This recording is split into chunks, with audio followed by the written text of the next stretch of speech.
ఉన్నారు కొంతమంది. అలా పెళ్ళైన కొత్తలో మీరు చూడండి, ఉదయాన్నే తెల్లవారుజామున లేచి స్నానం చేసుకొని మంచి బట్టలు కట్టుకొని భర్త నిద్రపోతుండగానే బెడ్ కాఫీ అని తీసుకొచ్చి కాఫీ ఇస్తుంది, 4 రకాల బ్రేక్ఫాస్ట్ చేసి టిఫిన్ చేసి అందిస్తుంది. ఆ తర్వాత భర్తకి వేడి నీళ్ళు పెడుతుంది. ఆ తర్వాత అతని షూ కూడా పాలిష్ చేసేస్తుంది.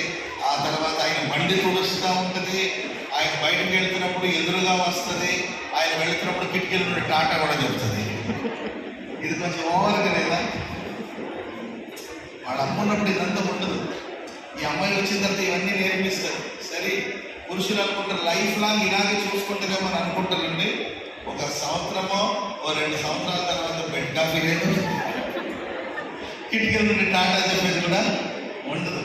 అంటే ప్రారంభ దినాలు ఆ ప్రేమ పొంగుతూ ఉంటుంది, ఆ తర్వాత తగ్గిపోతూ ఉంటుంది. ప్రేమ అనేది శాశ్వత కాలం ఉన్నది. ఆమె చెప్పడం గట్టిగా. నేను ఆడపిల్లలకు చెప్పే విషయం ఏంటంటే, ప్రేమిస్తే జీవితం అంతా ఇలా ప్రేమించండి.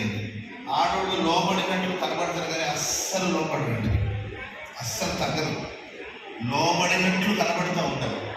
రిబ్కా గురించి బైబిల్లో చూస్తే తన భర్తను చూసిన వెంటనే ఆమె వంట మీద నుండి కిందకు దిగి తల మీద ముసుకేసుకొని అతనికి గౌరవం, పురుషుడు గౌరవాన్ని అందుకునే స్థానంలో ఉన్నాడు. పురుషుని గురించి బైబిల్లో శిరస్సుతో పోల్చడం జరిగింది. కాబట్టి వెలుచుంటే అవమానం ఏదైనా కలిగినప్పుడు మన మొఖాన్ని కప్పుకుంటాం, ఘనత వచ్చినప్పుడు మన తలను పైకెత్తి చూస్తాం. అంటే పురుషుడు అనగా